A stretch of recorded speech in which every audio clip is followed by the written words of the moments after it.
Every day, we enter the university complaining about the discriminating dress code policy, tons of workload, lack of food choices, unimaginable deadlines by professors, as well as the elevator traffic. However, over 50 years ago, these complaints of ours are nothing to what the other side of the world experienced. A fight for religion, ethnicity, ideas, and most of all, a fight for survival. But who was there to help these people? Was there a protector to keep them at guard?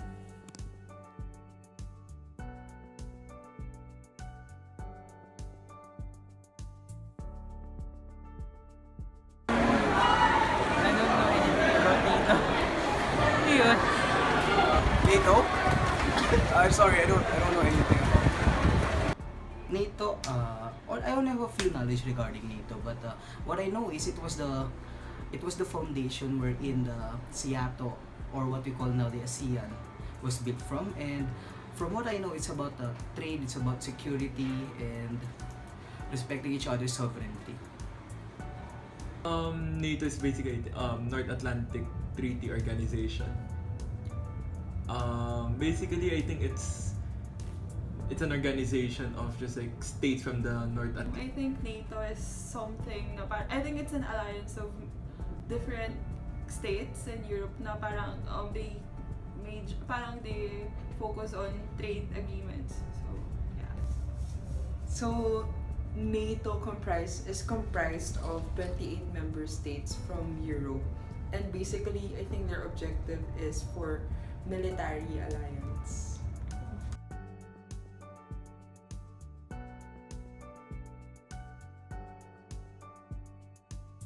The United States of America and 11 other European countries established the North Atlantic Treaty Organization, or better known as NATO, back in 1949.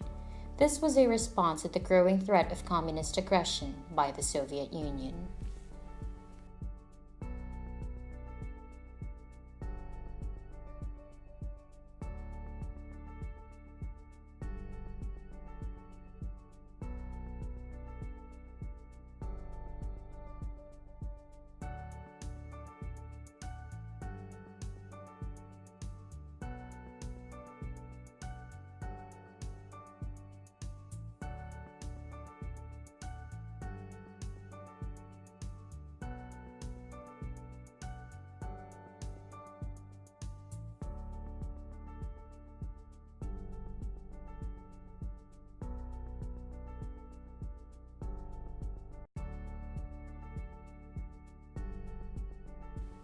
As stated in NATO's official website, the organization's essential purpose is to safeguard freedom and security of its members through political and military means.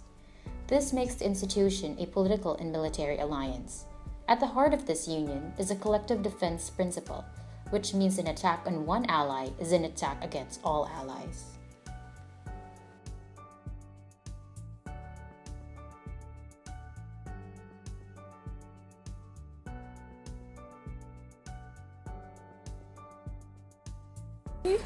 NATO also acts as a link between North America and the European continent. This makes it easier for the organization to carry out its core tasks stated in the 2010 strategic concept, namely collective defense, crisis management, and cooperative security.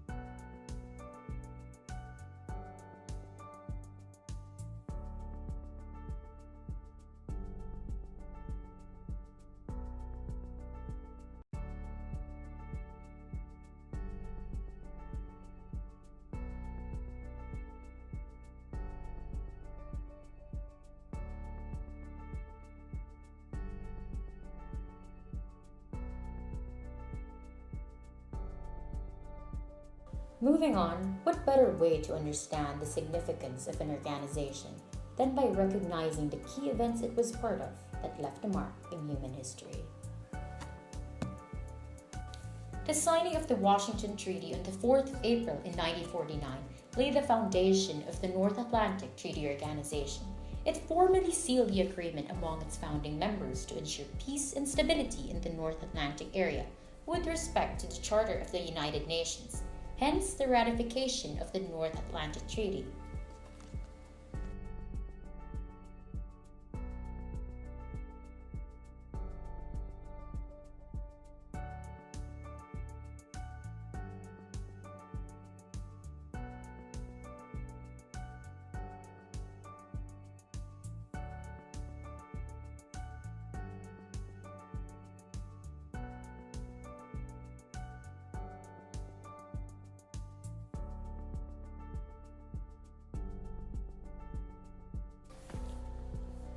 The fall of the Berlin Wall in 1989 was a significant event for the North Atlantic Treaty Organization because it did not only end the tension between the Eastern and the Western Europe, but it also marked an end for an era in which NATO in itself was created for, the Cold War.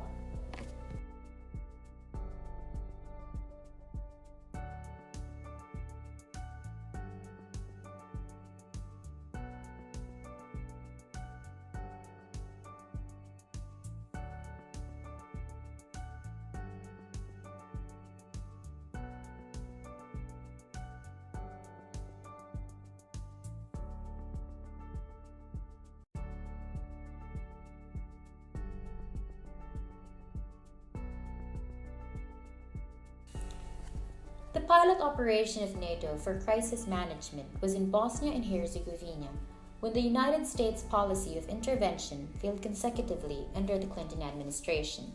This was at the plight of the aftermath of the fall of Yugoslavia when the Bosnian Serbs attacked the lightly protected UN zones in 1995.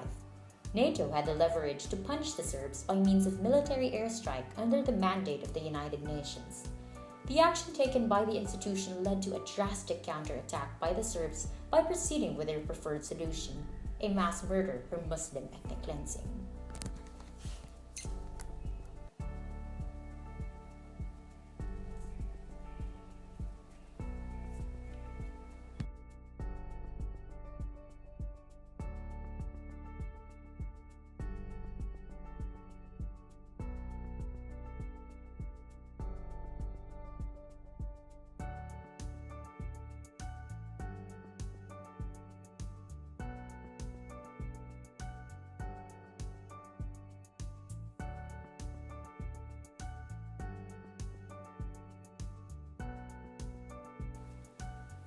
On September 12, 2001, the NATO Secretary-General informed the UN Secretary-General on the enactment of Article 5 after a brief consultation with the North Atlantic Council. This was a response of the member country, the United States, to 9/11's four coordinated terrorist attacks in New York. Few of the actions enacted were the deployment of military assets through constant patrolling over the skies of the United States, intelligence sharing bodies, and allowing operational access of the United States and other allies to access ports and airfields of other member countries.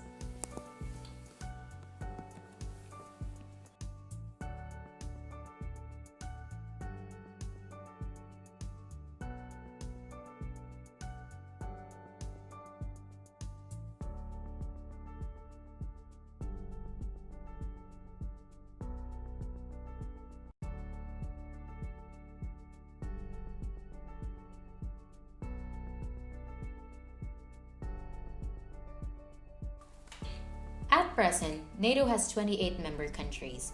According to its official website, NATO's membership is open to any other European state in a position to further the principles of the treaty and to contribute to the security of the North Atlantic area.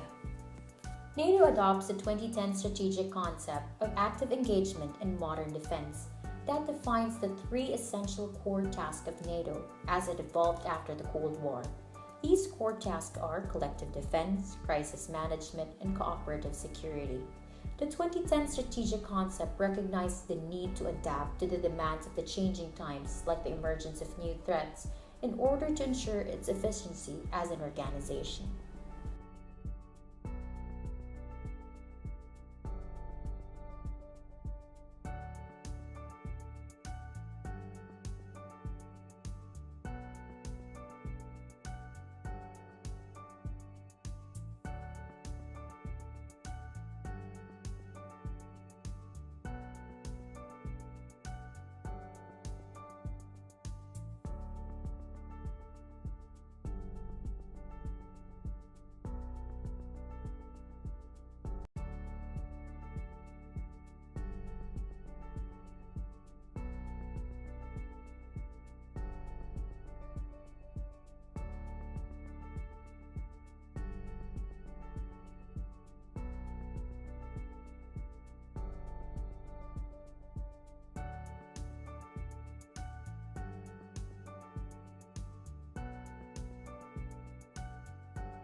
On the 1st of January 2015, a non-combat mission called the Resolute Support was launched in Afghanistan from once again being a safe haven for terrorists through recruiting, training, managing, and developing of training personnel.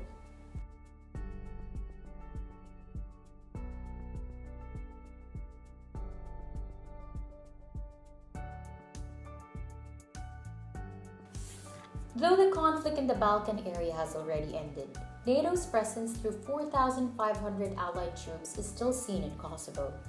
It aids the formation of the multi-ethnic Kosovo Security Force, tasked for maintaining security outside the scope of the police. This is a way of normalizing the relations between Serbia and Kosovo to permanently solve the political problem.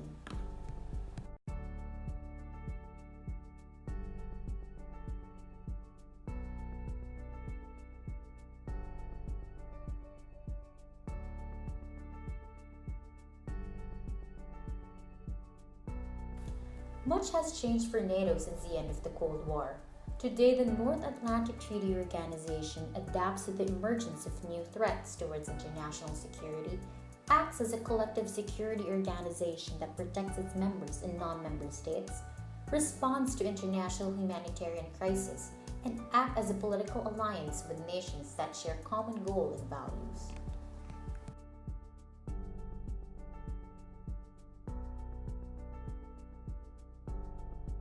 Knowing what NATO has done in the past and its role at present, do you think the North Atlantic Treaty Organization will continue to be relevant in the future?